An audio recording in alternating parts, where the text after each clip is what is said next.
I'm not in a writer's room, I get the same type of thrill from working with 5 different actors on a stage, working together to create a story that's improvised and is live on a stage in front of an audience. And if you screw up, we're all screwing up together. And it's really a nice exercise of the brain to be like, oh man, what if I screw up? Well,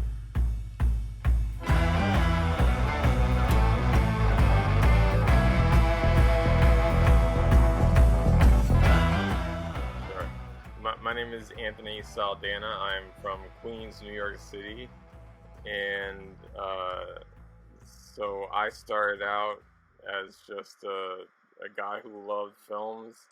I kind of wanted to get into like the comedy version, like comedic, projects. But when I graduated from Queens College, where I met my good friend here, Jason, I started doing a lot of independent projects here in New York City. New York City is a very competitive and stressful, but also really a fulfilling community. Within the first few months, I was a production assistant during the summer after graduation, and it was so intense that my body no longer can handle the stress of doing 16-hour movie set days. It was too intense, so had to I had to think about a different strategy. I found a day job doing customer service and continued to do projects that I'm passionate about, which is documentary. What about you? My name is Jason Figuera, and I'm a filmmaker. Started out at Queens College, and that's where Anthony. And we graduated in 2008, and from there I went on to Hofstra to get my master's in documentary studies and production.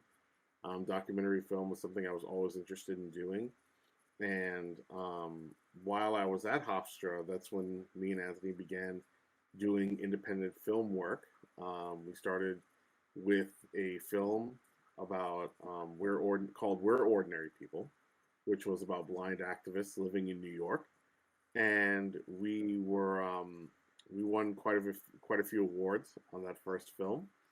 And after I left Hofstra, I went out and I got an audiovisual technician. So when I'm not doing my full-time job, I'm doing my real job of documentary filmmaking.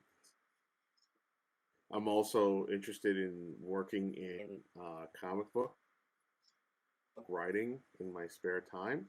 So me and Anthony have been working on this film and what a Yeah, okay. You're going to tell us what it's about. And I want to ask you guys when you started, there was a calling or just by curiosity or Yes. When you say curiosity, and I just want to understand, you mean just in film in general or the documentary itself? I just want to clear. I think like when you say you started, you went to the film school, right? Yes. Yes. Yeah. And there was a meaning at the end, like a goal at the end, or it was just trying something. At least when I was getting my bachelor's degree, I knew I had a lot of this creative energy, and trying my best to find a creative outlet. I gravitated towards media studies. I just felt like a kid in the playground once they let you into television studio and just get to learn the basics of how a crew puts together a television show. It gave me such a great foundation that I knew when I graduated with my bachelor's degree that I wanted to further continue studies and work in television. Unfortunately, I'm not working in television full time. But I definitely produce work on my own time. So. Okay. Was it the same for you, Jason? Recording or It's a bit different because when I first went to Queens College, computer science, because that's where the money was. But after taking a bunch of math and final realization, math is not my strongest subject. Science seemed kind of difficult to get done within 4 years. Say more than 4 years for undergrad. So I looked through my major's handbook and I landed on media studies on the first time I opened the book. And my God's grace, I was looking at this and I fell in love with the description of the subject. I was wanted to do. I was develop characters, do storytelling, and still have my hand in technical work. And when I saw that you could do this with media studies, I was like, oh, okay, give this a shot and let's see how it goes. And from then on, I've been a media studies graduate for a long time in media. I used to film horse racing in Queens. So I would film like the Belmont Stakes and things like that for a few years. So while I was working in sports, I was developing my skills as a documentary, like as a cameraman and as a director and a producer, like thinking creatively in the field. And even as an AV technician, when you're filming events, I'm almost directing myself in a way as a cameraman. I'm selling shots to people. So working as a cameraman has helped me fulfill other roles in television, even in filmmaking. It's helped prepare me as a director for what I have to do. And this is my passion. I love thinking on my feet, being creative and problem solving. And I was not able to find something that could combine all of these traits like film. Yeah, it's all about the creation. You said you start from an idea, writing, and then grabbing a camera, and then filming, and so on. So, yeah. How was the film school? Guys? For my experience at when I went in undergrad, it's more fun because you get to get to make your mistakes, you get to have fun, you get to experiment together with your friends. It's pretty interesting.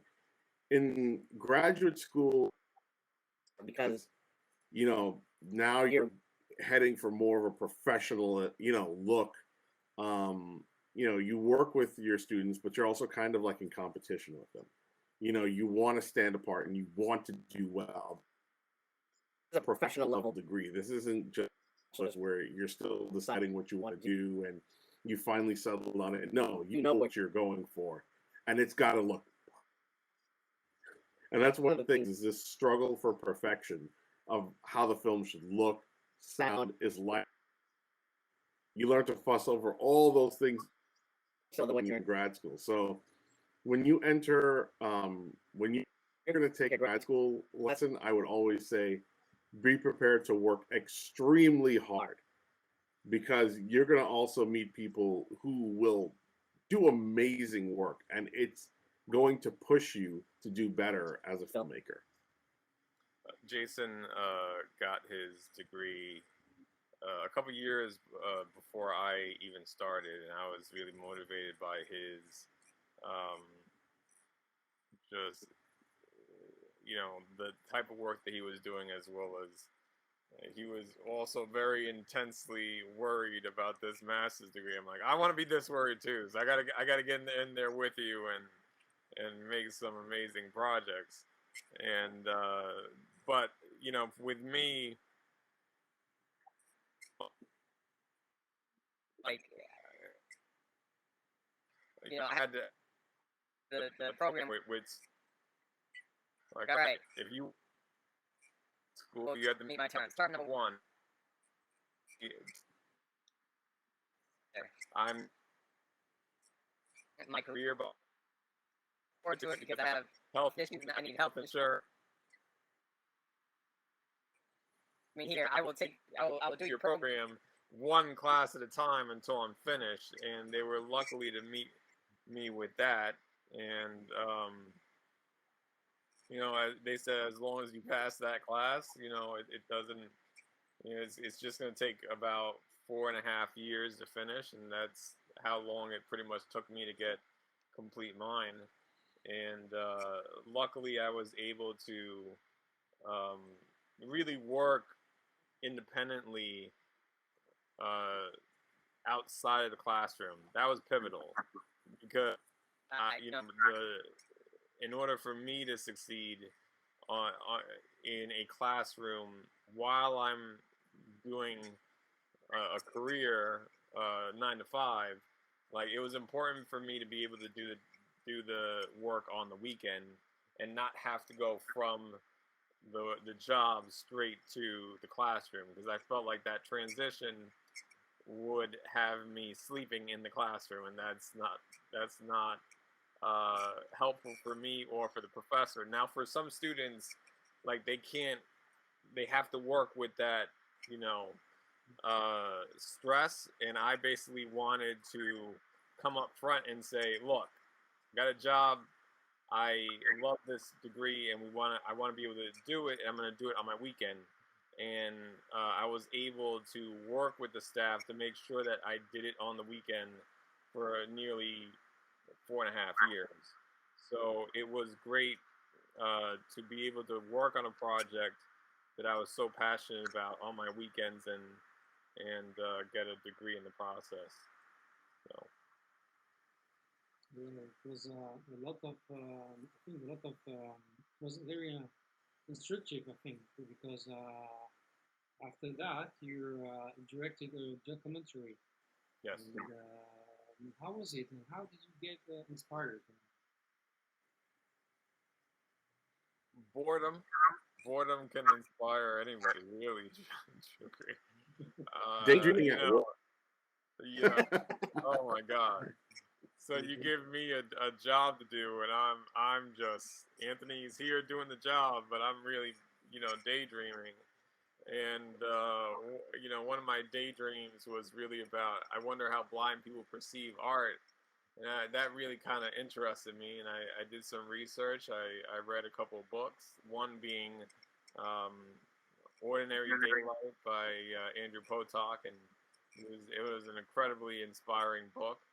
And that really kind of set off like the ideas floating around. I told Jason, you know, we don't see many documentaries about visually impaired people here in New York City or on television, and we have to do it authentically. So we have to go out and tell these authentic stories.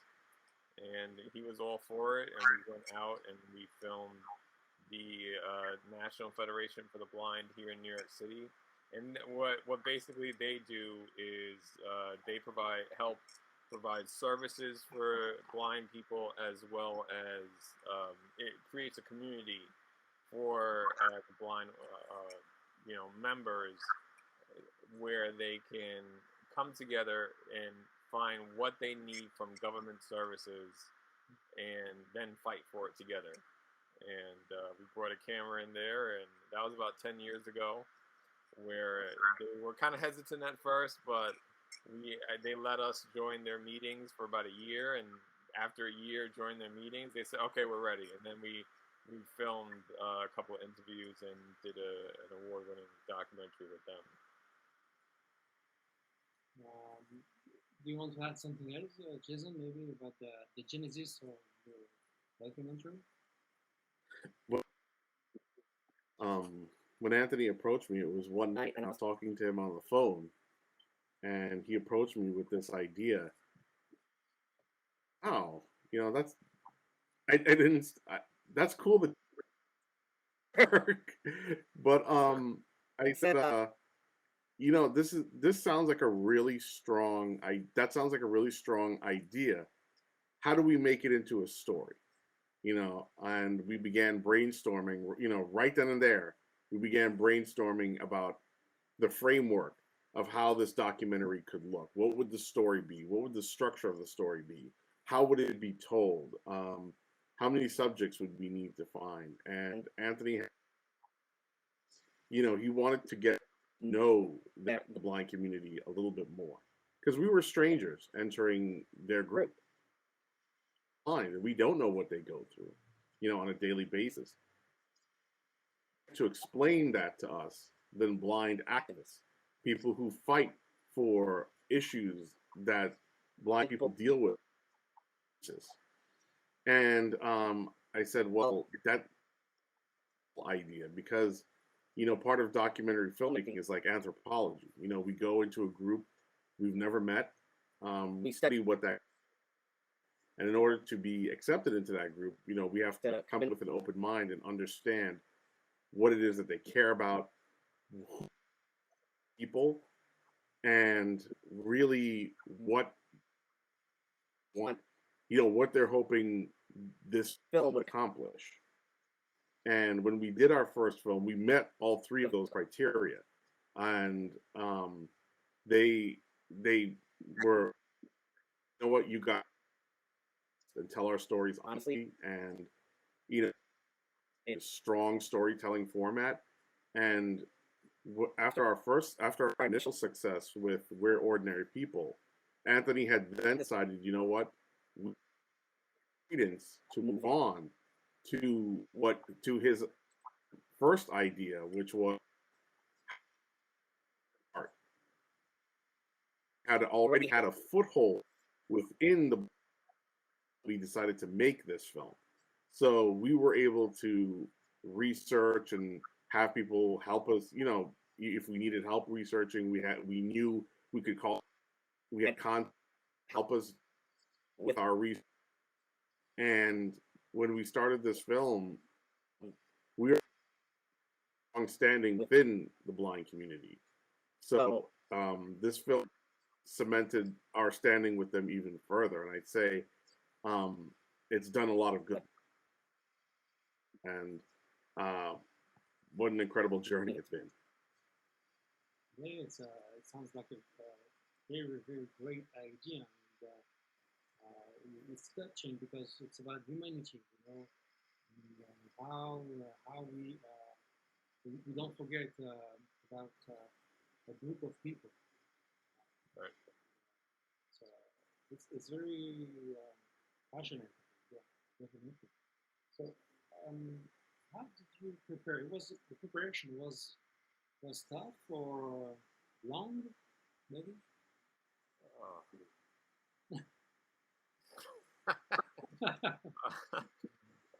Long, yeah, because basically, in doing Straight Off the Canvas, which is which we explained was a documentary about visually impaired artists, you go, okay, I'm gonna have to create a whole other film just to gain credibility in a community and to meet people in the community. So we created a whole separate film to basically build credibility within the community, just to be able to do a film about what we wanted to do, which was Straight Off the Canvas. So once, as Jason mentioned, once we had completed We're Ordinary People, then we come back to the drawing board, and it's just a matter of, we had pretty much found our main subject, Elizabeth, right away. The New York Times had done an article about her, and I had reached out to her, and she was really happy to do it from the moment that we had first discussed it. And I also wanted to get the Art Beyond Sight, which is a nonprofit organization here in New York City, and they work with museums throughout the United States to make sure that they're accessible for not only people with visual impairments, but that they have ramps, that they're accessible for entrance, and for communities that they serve. And it was important that I have that nonprofit support when doing the film, because I definitely wanted that to be subject to be brought up. And then on a personal note, when I was just really starting to ramp up the production, I had an accident at work, and that accident really affected my neck and my back, and it caused almost like many years worth of physical therapy, where I'm just yesterday I wake up and the back is out. So it really is a life-changing issue. And I went to talk to my subject to tell her that we're gonna have to cancel the interview, and she also had a traumatic life-changing accident that forced her to stop teaching.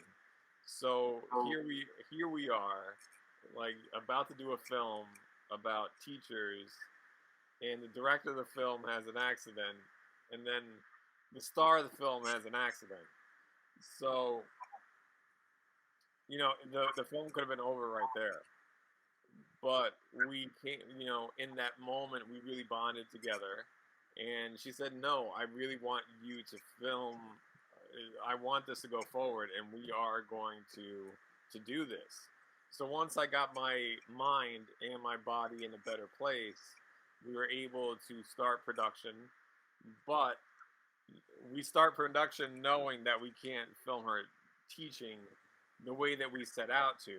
So how do we resolve that is by going out and finding another teacher and finding another school that will let us film, and that would just open up a larger story beyond the story that we set out to tell. And it took a number of years, but we were able to film the LaBelle School for the Blind, which is here in the Bronx, New York, and they provide amazing services for blind and students with cognitive issues, where they basically teach students who have disabilities the ability to learn life skills. And our film was focused on Jessica Jones and the amazing work that she does in her art room that teaches her blind. She's blind. She's teaching her blind students life skills through the artwork. It's amazing. And it's really fun. It's very enforcing event because we plan to shoot some scenes, and I don't know. It's like I don't have words. Sorry. Sorry about that. That's only half of the story. That's only half of the story, because our friend over here, Jason, while I'm dealing with my bad back, Jason wakes up one day and he tells me, "Anthony, I can't go out because I have OCD." You preferred. It wasn't as simple as that, but Jason can tell you more about that. Yeah, while during the film, we were doing the pre-production process, moving in the process of this film. I turned, and I started to have, I wouldn't say it's a mental breakdown, but I really was very obsessive compulsive as a child, and then it exploded into a disorder, like a ticking time bomb. It became a disorder, and I had to put everything on hold. Career, my dreams, everything. Because the first half of my experience with it was, what is it am I crazy? Will I ever work in this field again? And I had to struggle with that. Yeah, I had to struggle with it until I went to Mount Sinai, and I found that there is a name for it. And people say knowing its name is half the battle, and they're absolutely correct. I found out that it was obsessive compulsive disorder. It can be true. And if I'm willing, with medication and behavioral therapy, I could get back out into the field again. And I was more than happy to do so. It was a long process. It took like a year and a half, 2 years of recovery. So I kind of missed out on doing it. I didn't even get to attend my graduate school graduation because I was in the throes of it, and graduation was just off. I graduated. I got the degree sent to me, but I couldn't attend the ceremony. You know, it was supposed to be a very happy day, and I couldn't go because I was in the thralls of this illness, and it was an illness with no traits, and it was very hard to deal with. So, invisible enemy, you know.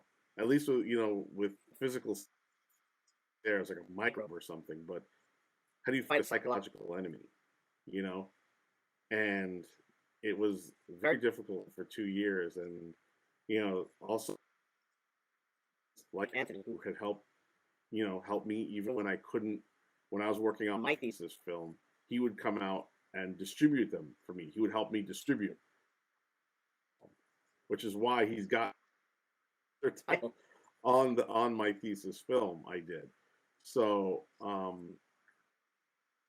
of the next film we're working on after Straight Off the Canvas. Okay. Good. Okay. I want to continue with which camera did you use for video editing? So the camera we use. Oh, the camera. He wants to know what camera and equipment. The device, which camera? Okay. Mm-hmm. Which camera did you use? It was a high definition Sony camera. It wasn't very. I wouldn't say that it was more of a film style camera. It was more of a standard video, high definition video. But it was a prosumer camera, so it's not something a tourist would use, but it's a bit more professional. Everyday people would use to film. It had a bit more quality, a bit more storage space, and yeah, we're mostly Sony. We're mostly Sony equipment. I like to use whenever we go out filming. I like to use. Anthony has a Rode mic.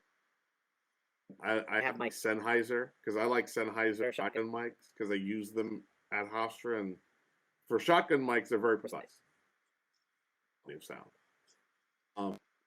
So I have a little mini MK400 shotgun mic, and we mostly got our cameras. I got mine at B&H in Manhattan. They're on 9th Avenue in Manhattan. So when those are the types of mics we use. I think the lighting will prosumer. It's like you can attach the camera, the light. So yeah. Yeah. Okay. I was about to ask you about the lighting. So talk about it. You want to add something else, Anthony? But we mostly rely on the lighting we have at the scene. That's right. That's right. The scene with Jessica, we took a lamp. There was a lamp next to her, and I put it, and it provided such an excellent source of light that it kind of balanced her look on, balanced out her lighting on camera. Documentary, we always like to go for a softer feel because television is always a harsher feel for lighting. But when we're doing for a softer feel. So mostly rely on natural lighting, but when we can't use it, we work with what we've got basically. Right, right. That's a great technique because when you have a small budget, that's why you have to be inventive. So, So you're an actor, Shukri? yes, I am. Yeah. Well, that's Mm. awesome. Like, so you started out like going to acting school or doing theater, like, or did you go to like film straight away? When I started, I was going to the drama class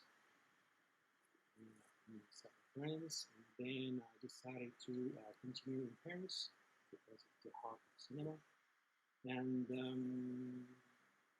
try to push it, and then I decided to to to film to interview some filmmakers about how the behind the scenes about short Right. films because we know the common people we don't know really how what's happening basically.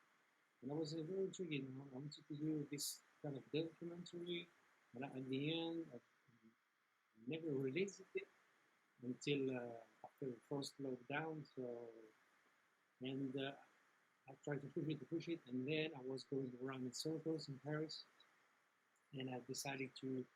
There was an opportunity in Montreal, Canada, so I directed a short film there. That's a drama short film.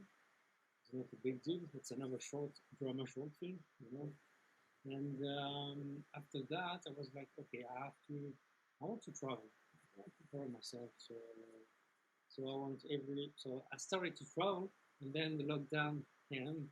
So the COVID came, Yep. and so before the COVID, I was like, I went to Australia.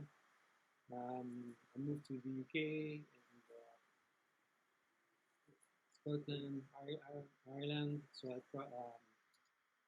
made some videos about mingling. I tried to talk with people and Right. talk about movies, because I wanted to know, like the audience. I wanted to know what is different perspective from different cinemas in different countries. So I was very intrigued. So I was combining traveling and movies. So yeah, talking about movies with people. That's the dream. Just talking and watching, like traveling and watching movies. That's freaking awesome, man. Yeah, and sometimes you can meet with people and go to beer or something. And, I was reading one of the filmmaker magazines once, and I remember Quentin Tarantino. He said it in an interview once. When you direct a film, like I never want to direct a film again. Like he worked so hard on directing the film that when they said, "What's your next film?" and he's like, "What? I'm never doing this again. You crazy?" And I get it. Like I get it. which movie was it? He Tarantino. He directed Pulp Fiction.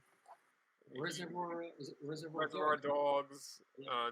Those are like his two earliest. First one maybe. Inglorious Bastards. Django. Didn't he direct Clockwork? No, I don't think so. No. I think it was. I wasn't sure. Stanley Kubrick.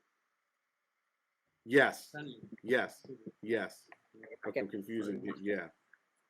But I understand that idea, but directing is so much fun. So when you directed your short film, like from the actor's perspective, was it easier to, or were you like, that's it, I'm going back to acting, like I'm never directing something ever again?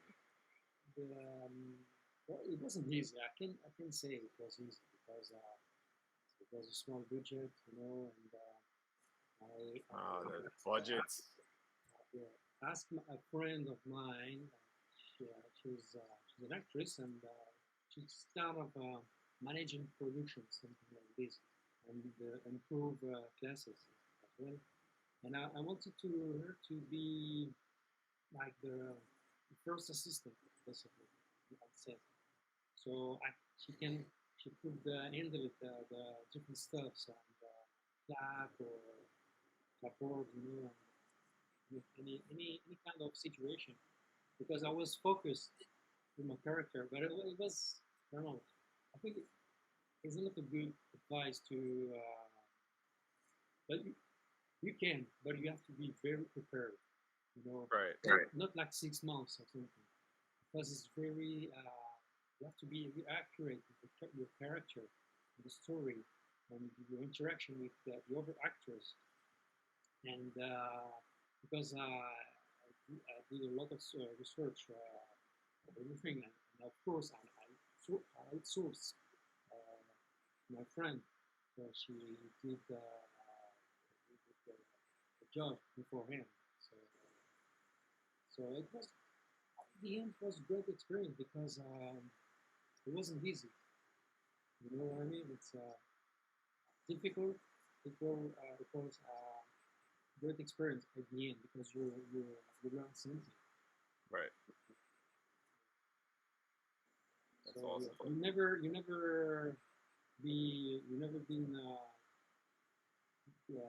front of the camera. Right. In front of the camera? Yeah. I mean, I've done improv theater. Like that's where I get my rush. When I'm not filmmaking.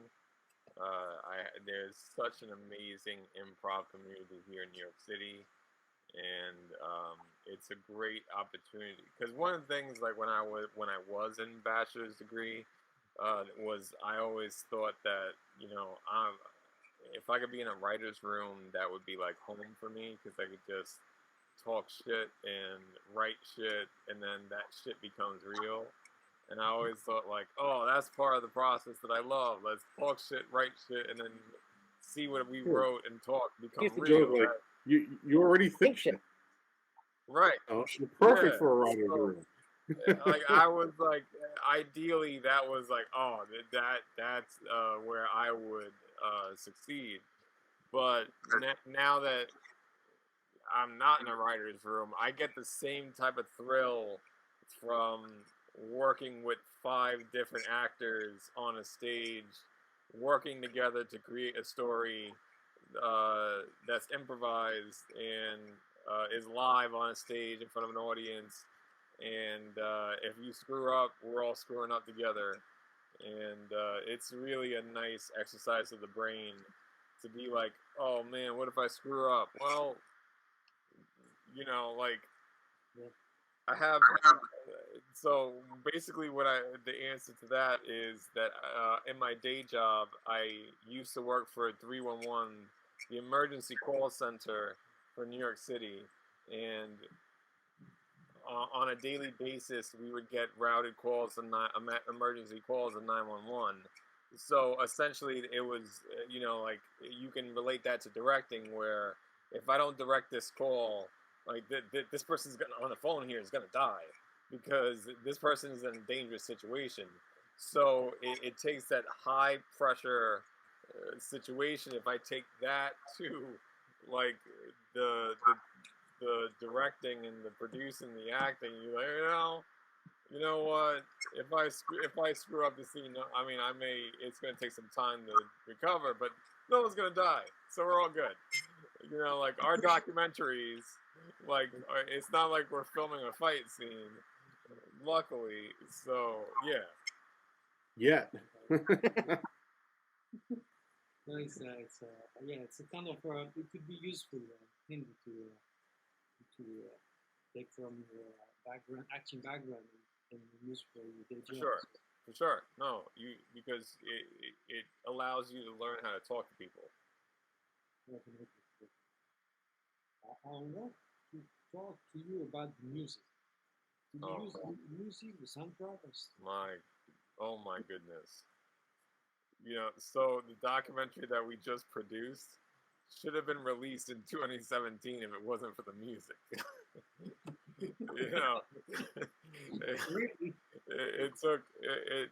So it's like, all right, you gotta find the right song, and then get rights to that song, and then get a lawyer to help you get rights to that song. And then when you finally get the lawyer that you can afford to get the rights to the song, then the musician doesn't want to work with you because he doesn't trust you because you've taken years to finally get back to him. So then you have to find a new song that's affordable.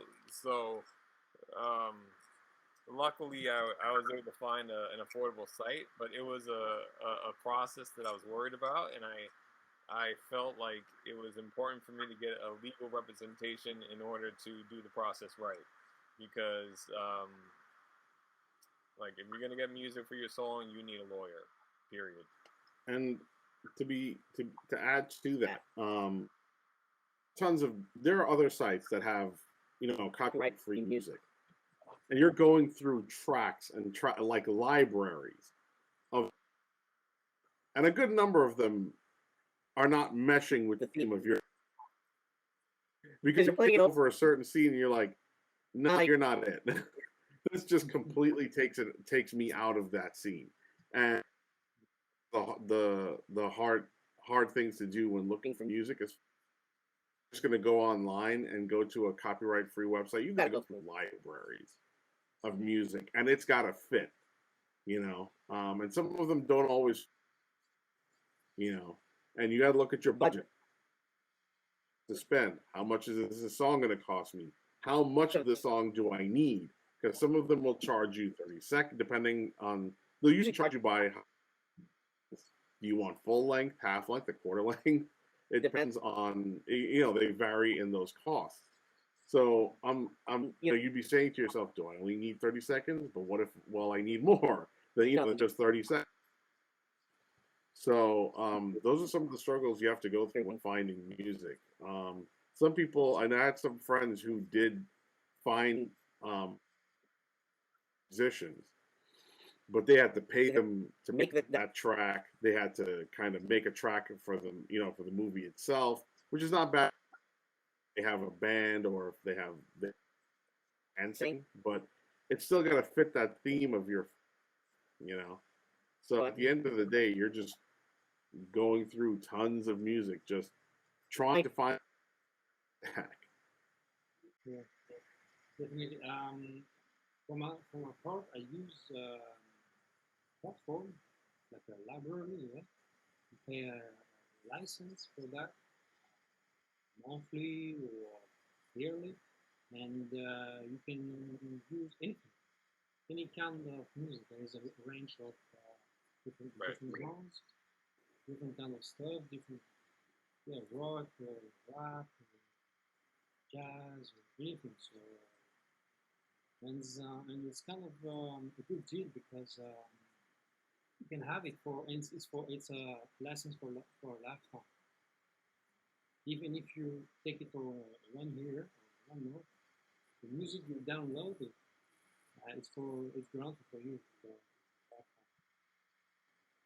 It depends how you have to search for the right music to fit the scene. So it's a long work.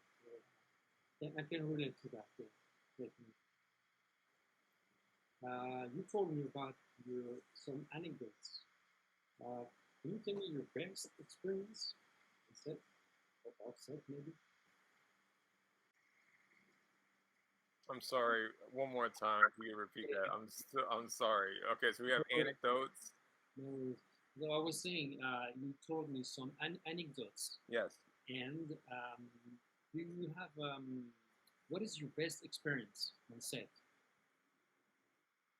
Wow. Jason, you're on our set, so Jason, why don't you start? I've got to say, it's a toss-up. It's a toss-up between when we did the art show at the Lavelle and the art class at the school. Watching, I almost felt like we were shooting some when we were in there. because there was so much going on, and we had to kind of work together, like, because we were both filming, we were both had cameras in there, and we were trying not to get in each other's. So we'd have like sign language. So if I was getting a shot, I'd be like, right to Anthony, saying, "I'm here. Don't worry, I got this angle. You can get another angle." He would do the same thing. We had a silent way of communicating because we were one of the last things we were trying to do was interrupt those moments between a student and a teacher. So many of those moments where teachers and students were interacting in such a positive way. As a cameraman, it was beautiful to watch it unfold and to put it in such a light. Like I'm trying to think of the best way to film that moment. Do I go a low angle, high angle? But at the end of the day, I need to see both their faces because I need to see their expression. When a student is learning, they're going to look very intense. They're going to be very focused on what they're doing. A teacher, in a similar way, is going to be very, very passionate about what she's conveying to her student. And that was some of the work we saw with Jessica Jones's art class in that school. Was her passion was being conveyed to her students, and it was a fruit of that labor. We got to see her passion rub off onto her students and how they passionately talked about their art projects. And all of them were very proud of their work that they did. And they have every right to be. And, when we look at some of the work that's been accomplished, it's kind of like there's so many wonderful things to film. It's like, where do I start? I try to see it like a tourist. I was like a tourist in there because it's like, where do I begin? What shot do I go to? Because there were so many great opportunities just to get, someone talking about their work or a child like conveying to you, why they wanted to make that certain art piece, what they used to make that art piece come to fruition, and, how they feel about how that, art show makes them feel. And I think those are some of the best moments we've had on set. Right. Was watching those moments unfold and quietly like getting them on camera. Well, I think it was something to cherish, something to yeah. For as a producer, you have these problems. That you're working. Part of the producing is just problem solving and trying to negotiate with the other person to let them know where you're coming from is from a good place. And a lot of times that like, even though you have such great ideas, like the answer is going to be no, and you have to be like, all right, we have to adapt to this no so that we can move this train forward and not stop. That happened a couple of times. So we more than one, more like 3 or 4 times. We had interviewed an art therapist. It was very important that we get the like a perspective of someone who works with patients from an art therapy perspective and not just an art perspective. So I knew I wanted that. And I also knew that when you ask, hey, can I speak to some of your patients? It's going to be like, okay, well, this is my patient and I'm a therapist. And I knew that there was going to be some red flag there. We got a yes, and I was really excited. And then, you go to take out your equipment, and on the day of, they're like, no, it's over. You're not coming in. The company is not comfortable with you coming in. Filming the kids, you could come into the classroom, you can't film the kids. You have to wait until the kids are out the classroom, and then you can film inside the classroom. It can only be with the teacher, but not with the kids. So you're like, how am I going to get a great shot without the kids' faces? And then, as I spoke to you earlier, we want to film inside a museum because we want museums to be accessible. And how do you film that? every single museum in New York City wants us to have insurance, which I completely understand because I don't want to damage their highly expensive art project or art exhibit. So when you go and I did the interview with Elizabeth Axel, I kind of explained to her like some of the production issues that we were having, and she goes, "Oh, Anthony, don't worry. We've been filming with these museums for years. I have a whole library worth of footage. You could just go through the footage and use whatever you need." So it's like, oh, so you go through the footage, right? I'm going through the footage. I swear, my friend, the footage was shot in the same room where they told me I could not shoot, with kids that are in the program that they said I could shoot, but then I couldn't a day later. So it's just moments like that are like, oh, this film is gonna happen. You know, that's one moment for me where she just like saved me thousands of dollars by handing me her footage, which is I am very grateful to the RB on site for doing that. Also, so I talked earlier about the challenges that we had physically offset to prepare for the film. Once the film started going, there's a level of emotion like, all right, this is my dream film. Like if someone gave me $1 million, this is what I would be filming. So there's a level of like, oh my God, this is really happening. Like we are really in this lady's art exhibition and we're filming her talking about her art. And it's just like, oh my gosh, we're doing this. And like, so that first day of production was really cool. It was like, oh man, now I need Jason to just I need him to get right with his OCD so that, because the medicine itself was making him a little droggy. So I'm like, okay, hopefully this doesn't affect the shot and hopefully he's okay. But to then film Elizabeth painting, like like we were shooting our own little painting show. That to me was like, oh man, tears coming down my eyes. It was beautiful. It was funny because, like, as Anthony was saying, like I was on a drug called risperidone, and my doctor was like, "We got to get you off that drug because it's like an antipsychotic drug, and I'm not psychotic, but like you to kind of mellow you out, and it's a drug that make you like calm. But for me, it made me too calm, like to the way too calm, way too yeah. calm. I was just like falling asleep with Anthony right there, and like, but Jason was like 10 seconds behind. I'm like, are you okay? Yeah, because Anthony's going, and because I'm like, yeah, whatever, okay. Got to film Elizabeth. It's like my instincts snap back in. My cameraman instincts come back, and it takes over, and I'm like, oh, I'm in the scene.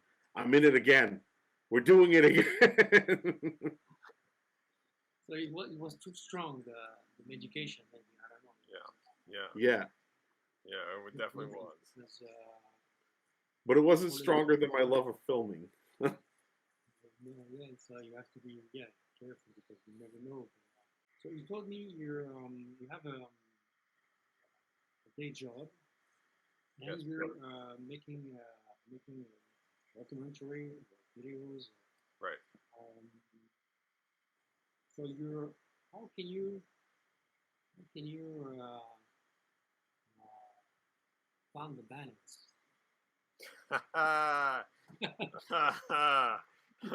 Good question. How do we fund it? I know. How do we find We're still the asking balance? ourselves how to fund it. No. How do we find the balance? The balance, it's like, all right, look. We're still asking ourselves that question too. You know what? The important thing is I need to be able to eat and to be able to go to the doctor. So I gotta be able to do the 9 to 5 gig. That is important. So it's just I learned very early on in my career that first summer out of college, you have to take care of yourself. You have to take care of your body. You have to know your limits, and it's okay to stop when you need a break. So that's why the film didn't take a year. This took close to 10 years of hard work. So the balance is to be able to do your job and then look for other jobs or rest and make sure you take care of yourself. And once on days like today is today is a vacation day. Today's a holiday in the United States. It's Labor Day, and you know what? I got some free time. I'm hanging out with you. I'm on this great podcast. Like that. This is like it's just, We're getting to talk, which is what we love to do. Yeah, talking, sharing, making. So I appreciate it. Thank you, guys. Thank you. Jason, did you find the balance, or you?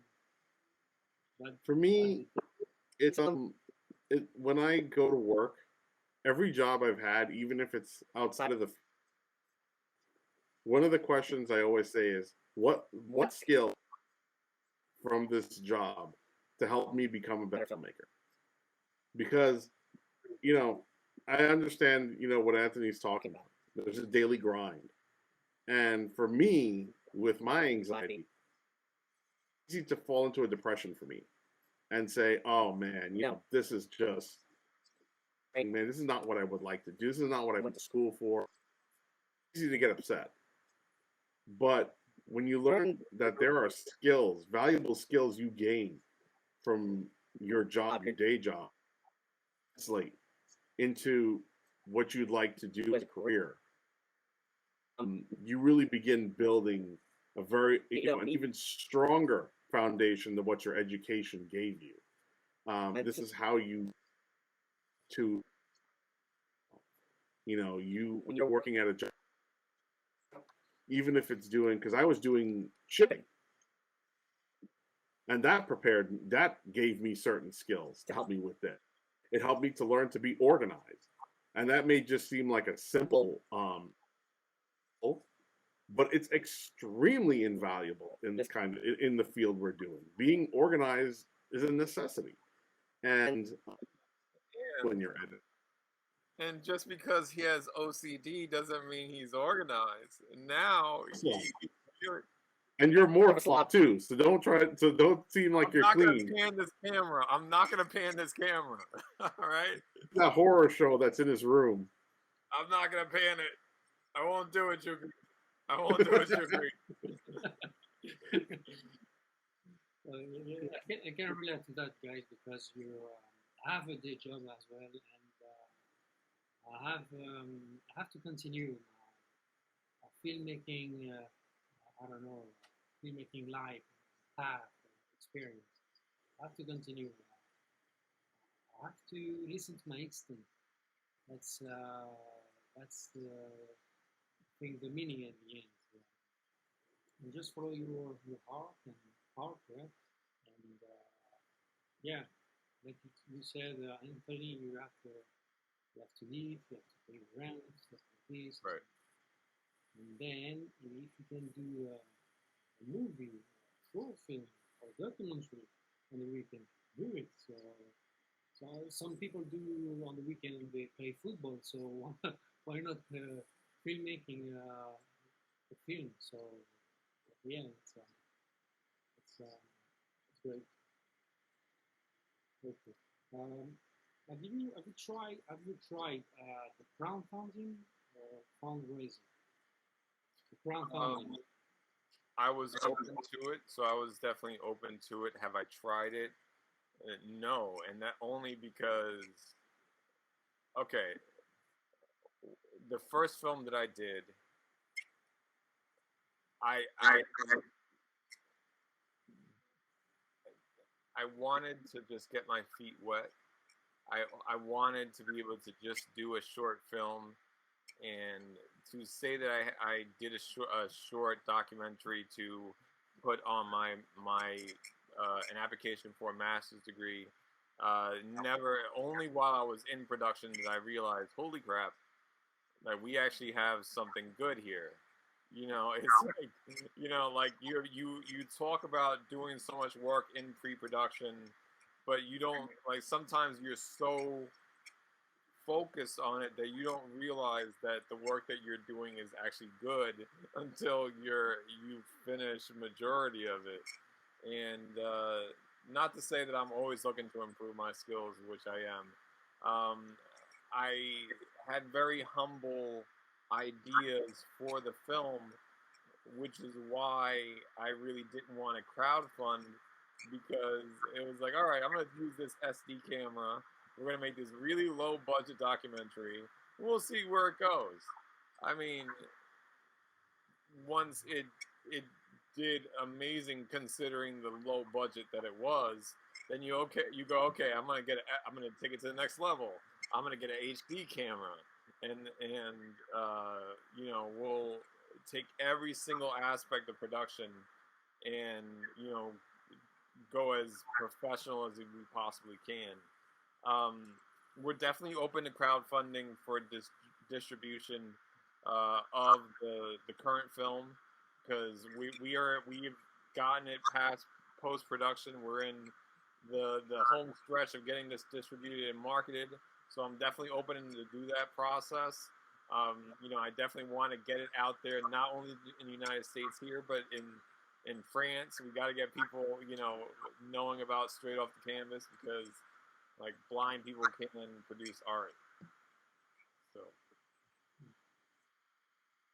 Jason, maybe you want to add something about crowdfunding? Well, crowdfunding, I think before we start funding, we have to build that repertoire and that measure of, because when people are investing their money, they, like anything else, they want. And I think that this is the breakaway film to establish that trust, and we're working.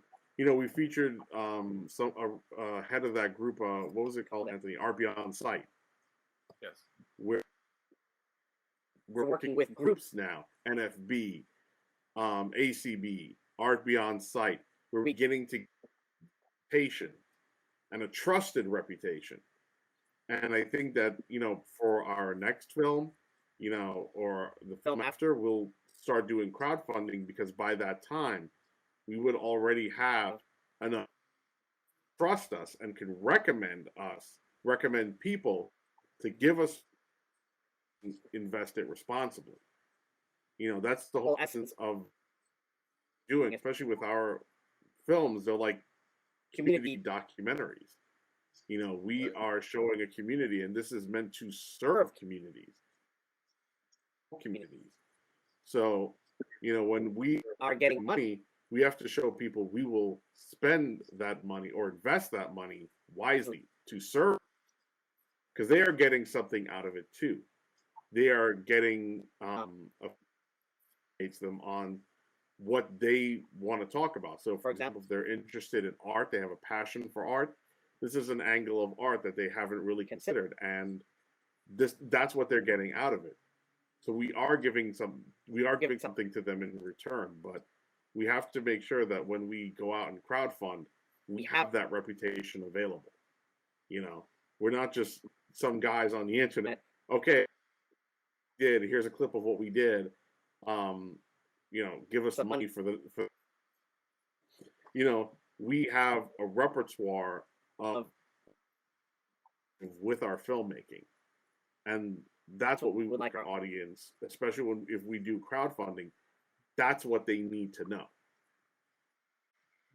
That's true. You need a repertoire to grow legends and develop this project. Right. If I'm not mistaken, heard about film festivals. And if so, how was your experience? Well, uh, so so I have submitted our documentary straight off the canvas to about 30 film festivals, and I would say out of 30 film festivals, we have been accepted into one. Actually, two, two. It won a documentary award here in the United States, and it also won an award in India as a documentary in India. And right now, honestly, COVID has changed the film festival game. Um, Film festivals were in person due to COVID, depending on the location. A lot of it was virtual last year. This year, some film festivals are doing, um, a hybrid version where it's like some films are in person and some film festivals have a portion that's online. Honestly, we have not had the experience yet of getting to be able to do a film festival in person. The one that was virtual, and basically they will host the film for a couple more days. Like it's currently online right now. I can give you the website if you want it. Yeah, sure. It's 7thart.moviesaints.com/movie/straight off the canvas. You can And use chat box on your right. on my right. Chat box. Yeah. They put it in the chat. Chat box. Yeah, it's next to studio. Oh, I see it. Okay. Yeah. All right, Yeah. I'm gonna put it in the studio. It's a In the great chat. platform. Chat right next to studio. Okay, yeah, I see it. So yeah, I mean, I'm open to film festivals in the future. With this film, the film festivals really it didn't pick up, and that's okay. I created this film with the idea of it going to television, and it did get picked up in a few television stations here in America. So, you know, Good. So you continue to explore the market. So correct. vision. Yeah. Good. So yeah, two festivals. Yeah, and COVID wasn't great. Great formula to, to explore the different. I had to try. Yeah, I had to try. it's better to try. So it's good. But I mean, if you really think about it, though, like it was successful. It was successfully evaluated out of our country, and we now, if you think about it, we're representing our country in this competition. So it was nice to be recognized from them. Good. Keep going. So now, yeah, would you like to go to the film festival or do it virtually, remotely? Oh man, there's nothing like going to a screening that's yours. We got on a plane a few weeks ago and we went upstate within our New York, and we had a backyard screening with pizza and a crowd interaction. It was a filmmaker's dream. So the virtual is safe and it's a beautiful way to interact with your audience from across not only your country, your local town, across the world, like you are. We're here having this amazing chat. There's nothing like watching an audience react to your editing and the project live in person. I'm just you and as an actor can understand getting that feedback. What's the word that they call it? Oh my God, instant gratification.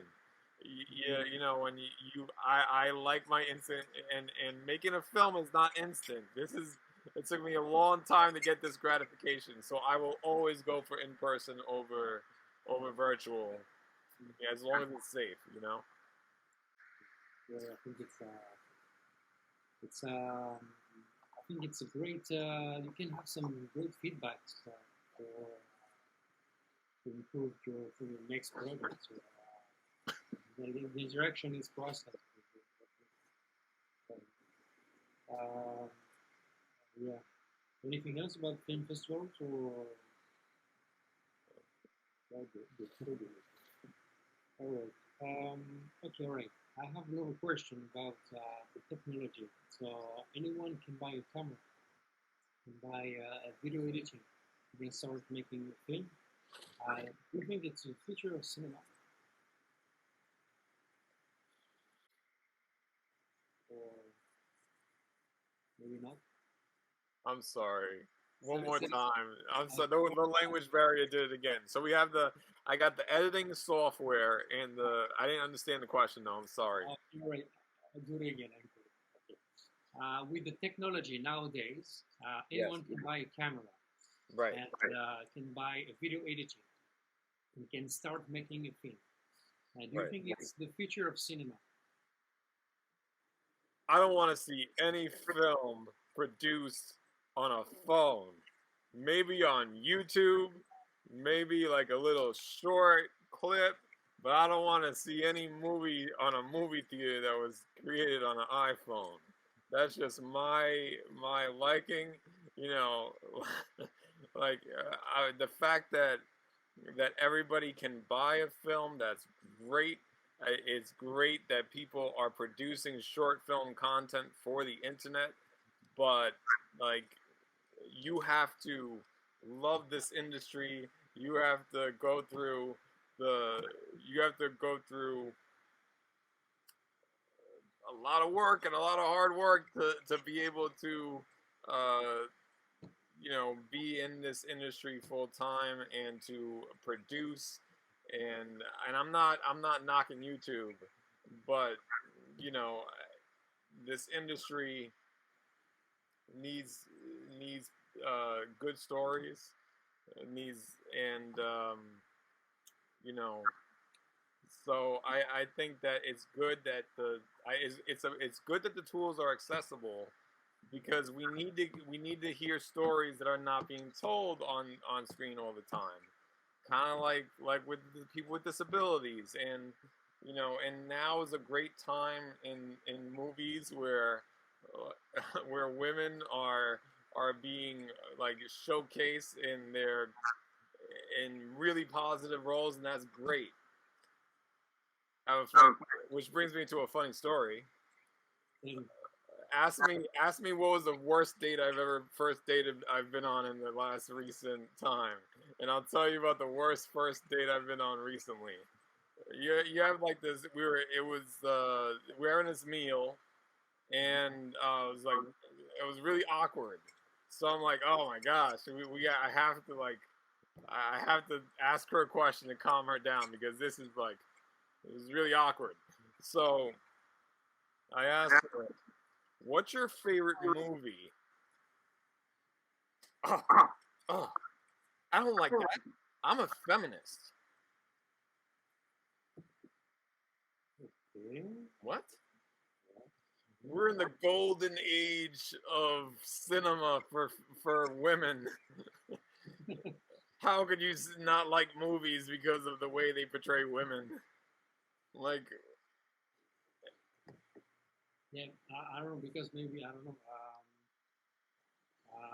There not so much women on films and beyond the camera, and I remember there was only one female director who won the Palme d'Or in Cannes. No, no, this year it was the second. This year, only the second this year. wow. So can you I mean, imagine? Yeah. yes, it does need to be improved. I'll be the first to say that representation like behind the scenes as well as in front need to be improved. But to say that it's doesn't it's not positive in American cinema is not realistic to me. Jason, what do you think? Well, I'm going to go ahead and answer Chokodi's question. Apart from your disastrous love life, um, we, to be honest, man, when I think about technology, it's a, it can never take place, never replace the fact that you need to have a filmmaker. There are certain skills you need to have as a cameraman. There's certain skills you need to have as a director. There are certain skills you need to have as an audio person. Those are skills that cannot be replaced. It's always going to be the deciding factor between good storytelling and bad. And no matter what you use, those tools, basics, can never go away. And the fact is, no matter what you're using, and I think the fact is that I can see Anthony's point. You don't want to go to and see something shot on an iPhone. That's absolutely true. You want to see, when we're talking about equipment, it can get very expensive. But the reason that filmmakers do it anyway, it's like we're artists. And much like an artist has a palette and with different color paints, we have a palette of different for our trade. And how we want to tell our story, that tool isn't which to tell our story. And we have to, those things, even if you have a camera and it's not the most expensive one, that's okay. And the essential skills of good lighting, good storytelling, those can never be replaced. Those are always going to come across, even if you don't have an experience. So, there are skills, there are basic fundamental skills that you still have to learn before becoming a filmmaker. So even if you have, yes, we have greater access today, but greater access doesn't always mean you're going to have the greatest storytelling. Right. There's storytelling, you have to have those foundations down. Definitely. And what do you think about the cinema, current cinema nowadays? I'm gonna build off of what Anthony was. He made some good. This is a golden era for representation in filmmaking, but it's just, I think that for cinema today, I think a lot of the problem, I think Anthony would most likely agree that a lot of it has become very centralized today. There are a few companies, a ton of different media. It's only like 6 companies now, I think, because it used to be 5. Now Disney has come into play, and Disney, in and of itself, corporate control over mainstream media today, and a lot of the information you get from them is filtered out. And there's always an agenda.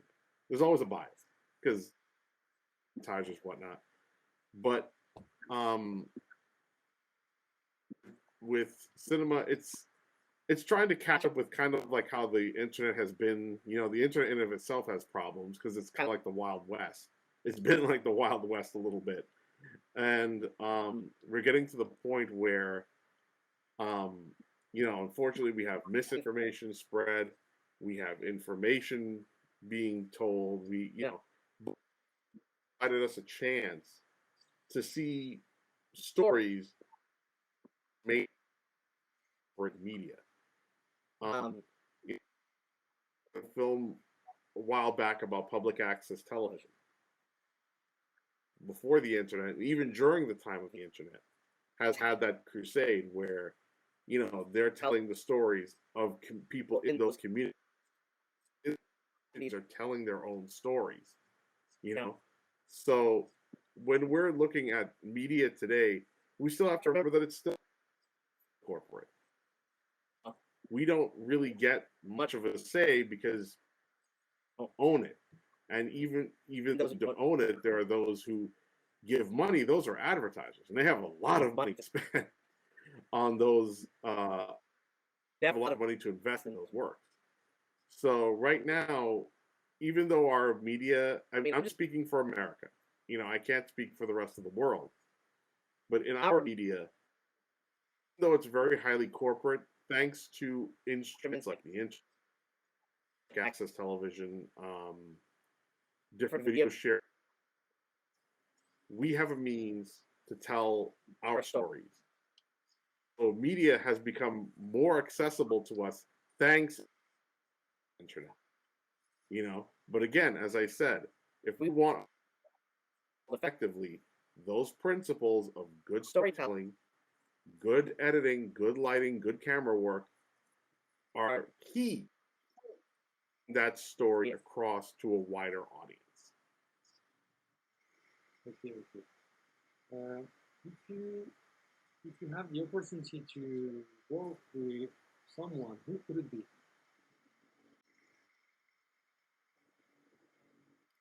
If I have the opportunity to go To work.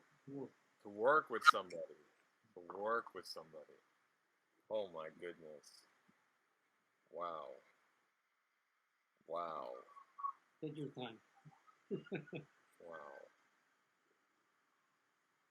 It's a lot of people, I think.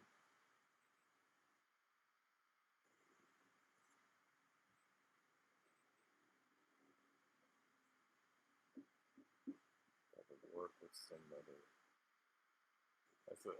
Dude, I'm sorry. Like, no. I have a few. Yeah. For myself, He's got a whole list. I can tell a few names today, but it could be different tomorrow and after tomorrow. There are so many great ones. Well, don't forget, you want to work with WWE too. Wrestling.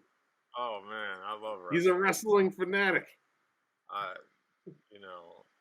I have a wrestling title right behind me right now. Really? So yeah, it's great. Yeah. You know what? We've done a lot of podcasts over the last few months. No one has asked me that question. That is a very original question. I would have said the Pope, but someone's done a documentary about the Pope too. A documentary? I don't know. You can't work with an actor. I don't know. You can of course. There's a fiction documentary. Okay, I hear you. So it could be that way. All right, cool. Maybe. What director would you want to work with? Because I'm curious to know too. Because I've been with you for a long time and I don't even know. Oh, Anthony, yeah. Okay.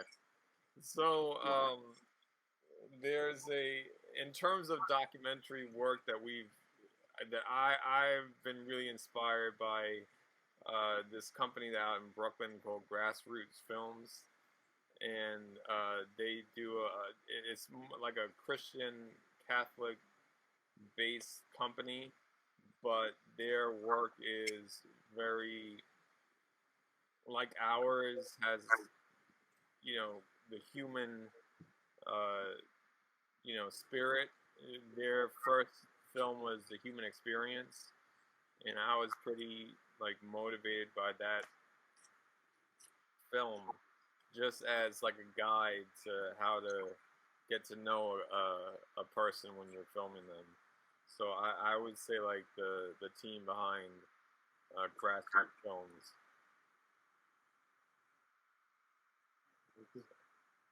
What about you, Jason? In terms of documentary, I got to go the crazier side because Anthony has a great answer. We visited grassroots and we see him working with grassroots. I could see him working at PBS and other organizations. He's going to go international. He's going to be a BBC one day. That man. But I would, if I to work with in some documentary, and one of them I watch is with I think it's on National Geographic. Joshua Gates. It's a guy called Joshua. He does shows like he goes to he investigates all these myths and legends, and he goes to all these different. And I was like,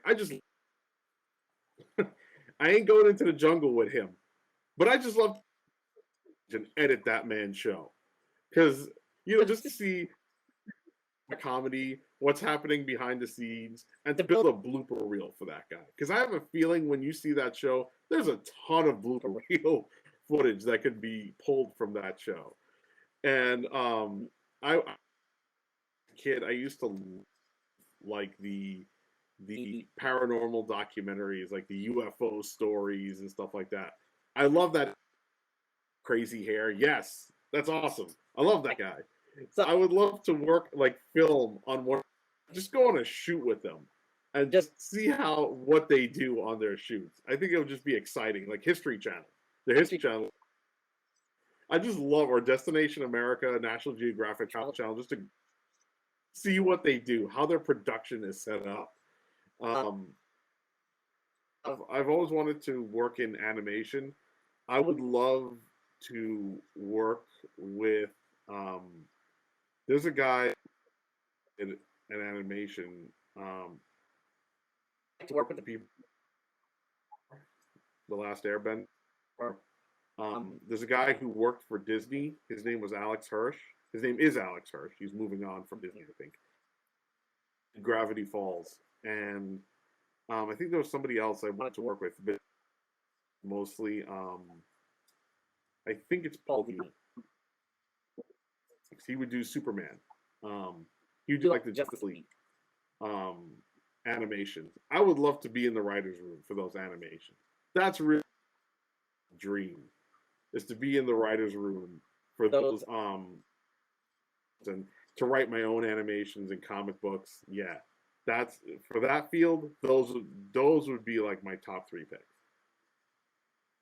Okay.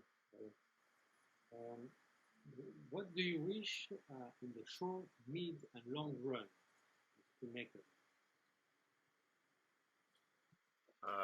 For me, I would say it would be to get Straight Off the Canvas distributed not only nationally here in the United States, but internationally in France. Anybody that's listening to this in your country could go and pick up a DVD of Straight Off the Canvas in their local store. Right now, that's not we're not there yet, but I mean, it's just these little moments that we're having that shows me that it's possible. It's going to take some time, but anybody who's watching this that are interested in doing a local screening, you can contact us. We're open to having a discussion. In terms of long term, it would be nice to be able to finish Jason's film about Jason's, story and get that out worldwide too, so that we can create a production company and tell stories like these all over the world.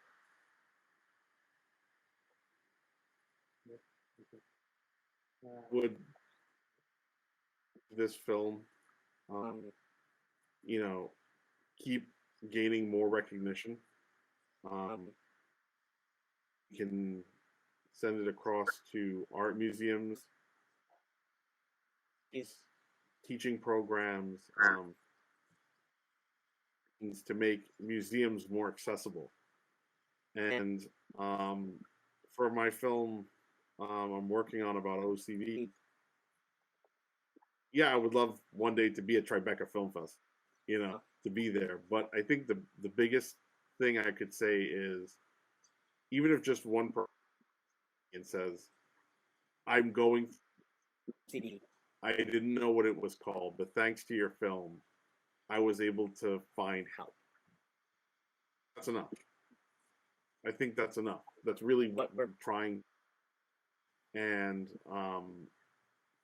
we're, as for going into the future, who knows what else it may hold, but we're going places. Yeah, definitely. So, yeah, keep going and trying to I don't know, try to find your place basically in this sport. So, making things like this to it's to be touching for people. So, do you have some tips for the newcomers?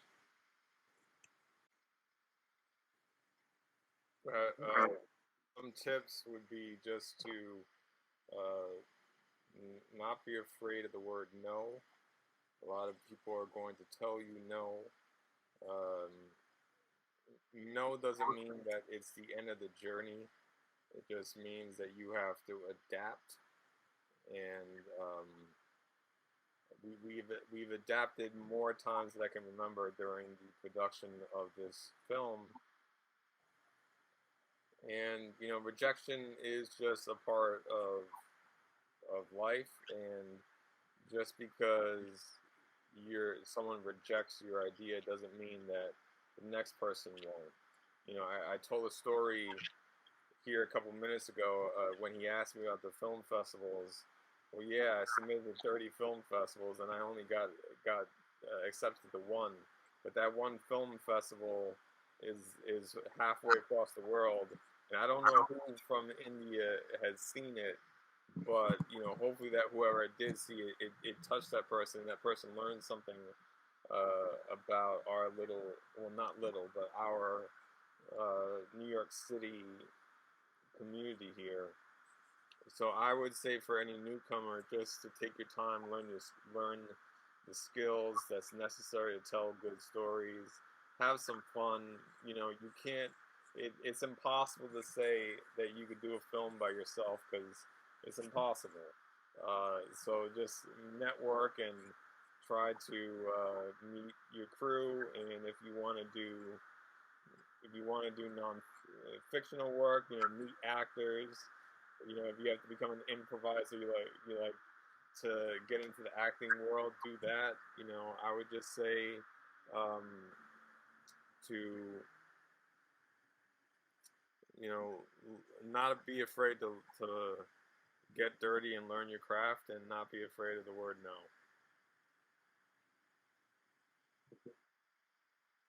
I would say for newcomers, uh, just to add to what Anthony's saying, I would say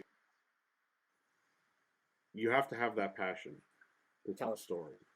You have to find what you're passionate about and what you want with your film. What do you want your film to accomplish? Stand out from other films. What is your film? How's your film gonna better? You know, better your audience when it's finally. And I think when you find that passion, that's first and foremost, um, because it's going to be a long journey. And when I say long, it's not only length of time; it's going to be tough. You're going to face a lot of obstacles, and things aren't going to go as planned because rarely any production does go as planned. Um, but your passion is going to keep you going. And when you have that passion to tell your story, that is not going to, it may take years, but you will get it done because you still have your passion inside of you burning to tell that story. So, first and foremost, passion for what you're doing. Do you have which movie or series that grabs your attention lately?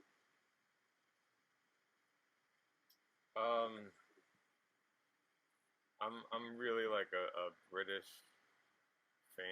like BBC stuff. So I I do like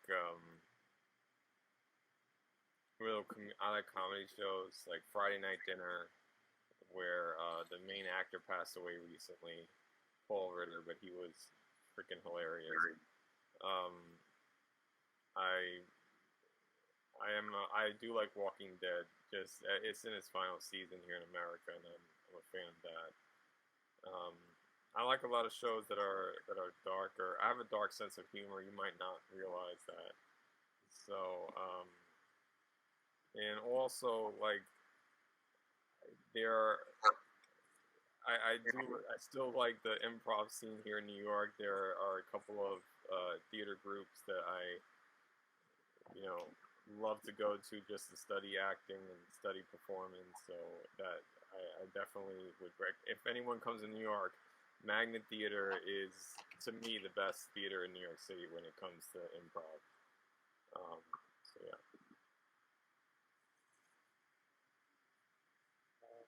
Susan? Some of the recently, I've been looking over older media. Um, I've been looking over media that from older sci-fi movies. I'm a science fiction guy. I love old science fiction movies. I like the Twilight Zone. I like all of it. I'm not going to say the other series because I know I tortured Anthony with that for the remaining series. So for his benefit, I won't name the other series. But I like the X Files. Yeah, we're on the Film Commencement podcast. You can just educate the viewers out here. Thank you. Okay. I other series I liked too was what inspired the X Files was Kolchak the Night Stalker. Oh God, not that one again. Yeah. Go ahead. Mentioning it. That's it. But older movies like used to make B movies. They were considered schlock. Those like cheesy movies that I really like to watch. I mystery and like when they make fun of those movies and they have jokes and stuff around it. I loved watching that. So in my spare time, sometimes I'll watch those movies, and I actually get ideas from those movies because they're pretty interesting. You know, they may not be the best, but they certainly are worth watching. You know, so I just have an affinity for those movies. It reminds me of the VHS days when you can go to the video store and you'd find a movie and you'd be like, is it good or is it bad or is it meh? And the only way for you to know is to take it out of the video store, watch it, and be like, oh my God, this is awful. Or, oh my God, it's okay. Or, wow, I love this movie. That's one of the ways I felt like about like The Mask with Jim Carrey. I love that movie. So right now I'm just watching those older black and white, kind of like 60s, 70s, older sci-fi movies and just getting a feel like, and just admiring like, wow, this is kind of like a history, you know? It's really interesting. So that's really what I've been looking into lately. How they use special effects even before computers. Yeah. It was, I don't know, of course, they improved. The CGI was different, definitely. Oh, there was none. Do you remember there is a TV series? It's called. There was. I don't remember because I think it was translated in French, but it was a guy about effects, special effects, and it was helping the police. I think when he has a dog robot. No, I don't remember. I don't remember this news, but I think it was effects, special effects. But anyway, it's they're to catch the bad guy. They try to use the tricks from the FX guy, and trap. Set up a trap. There's a mise en scène, the drama. Right. It's like a very theatrical. I don't remember the name exactly, but it was a good one from the 19th. I don't remember the actors, but it wasn't a big success. I remember a while ago, yeah, there was a series called The $6 Million Man. He was a cyborg. And the way they just portrayed him using his powers was, especially if he's supposed to run at super speed, they used to. What? That's not as intense. That's not like, you know, I don't. But they would show him in slow motion. And whenever you see him in slow motion, you knew he was using his bionic powers. Again, it was a simple trick, a simple editing trick.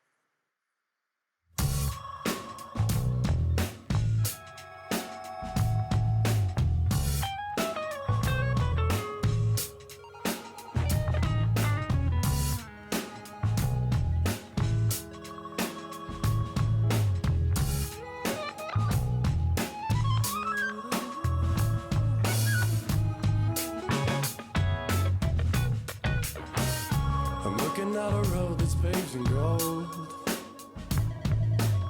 Instead of taking it, I'm taking pieces home. Would love, like I said before, I'd love our film to reach international status. That's straight off the canvas. We're currently in production of Hopscotch with My Brain, which is Jason's brain over there, and we're gonna get in. Big head. All right. So, and yeah, I mean, eventually the two of us will have to get to Paris one day because, like, we're doing interviews with hosts in Paris. It's just a matter of time, Shukri. Like, once we get off the plane, where are we going to hang out? What's the? I hope so. So we can come to New York or. I went once, but yeah, definitely. I'm going to see the New scene, New York, the theater, of course, definitely. And, yeah, after the COVID episode, so we can travel, of course, and attend to the film festivals. Yes. Tearing through the paper thin routines, with no regard for space or time or speed. Unless